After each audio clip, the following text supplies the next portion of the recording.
Hello and welcome back to Learn the Bible in a Year. And today in our Old Testament reading, the kingdom experiences the worst king in history, that's rough, followed by the best king and the discovery of a lost book that changes everything. So Hezekiah is one of the best kings that Judah has ever had, but his son is just about the worst. This is a story of spiritual decline and then radical recovery. So Manasseh becomes king at 12 years old. This is the son of Hezekiah, and he reigns for 55 years, which is the longest reign in Judah's history. But nearly every year of it is a complete disaster. First of all, Manasseh starts by rebuilding the high places that his father tore down. Not a good idea. Then he erects the altars of Baal and makes Ashtoreth poles. Not a good idea.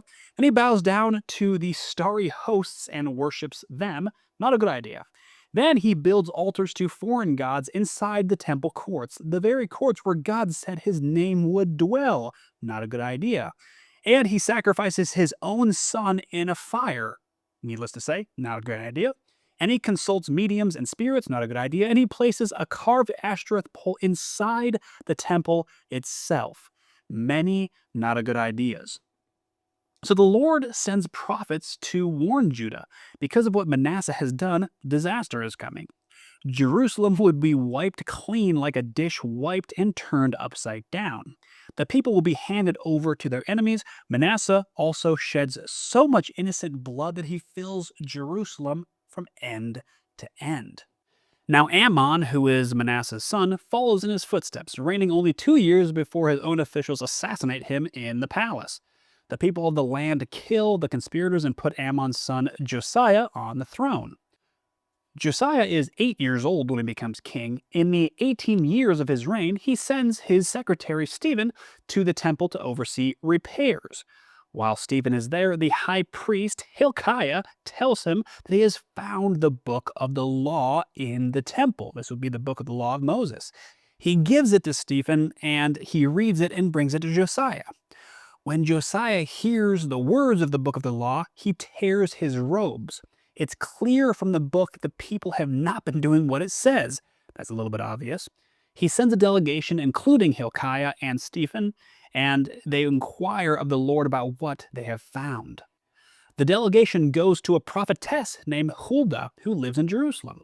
Her word is direct. Disaster is coming on this place and its people because they have abandoned the Lord and burned incense to other gods.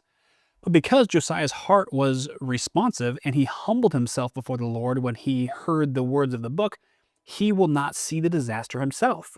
He will be gathered to his grave in peace. But make no mistake, disaster is coming, but not today. Alrighty, in our New Testament reading, Paul arrives in Rome as a prisoner and immediately begins his mission, preaching to the Jewish leaders and then to the Gentiles, bold and unhindered. Paul has arrived in Rome under house arrest. He is chained to a soldier, which is not so fun, but he's not waiting. He is ready to continue his mission. 3 days after arriving, Paul calls together all the local Jewish leaders. He explains his situation, arrested in Jerusalem, handed over to the Romans, tried, found innocent of any crimes deserving death.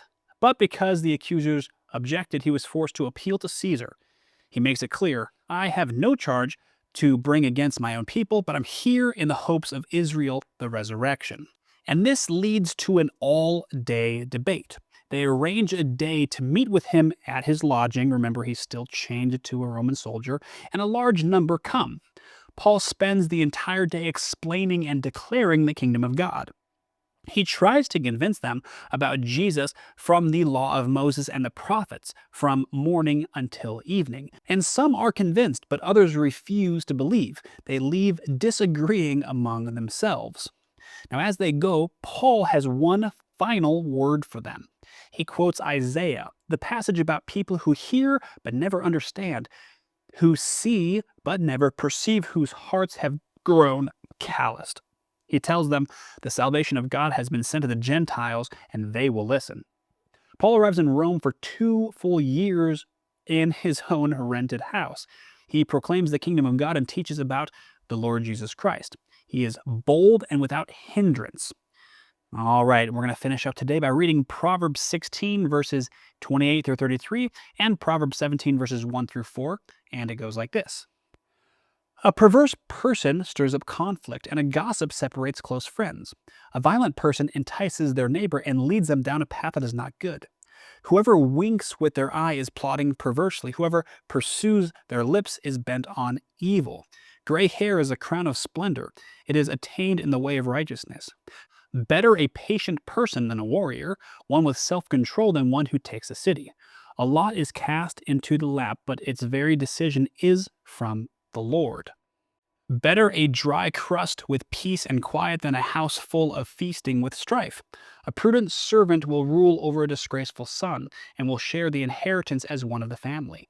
The crucible for silver and a furnace for gold, but the Lord tests the heart. A wicked person listens to deceitful lips, a liar pays attention to a destructive tongue. Alrighty, that's it for today's episode, and I will see all of you cool cats again here tomorrow.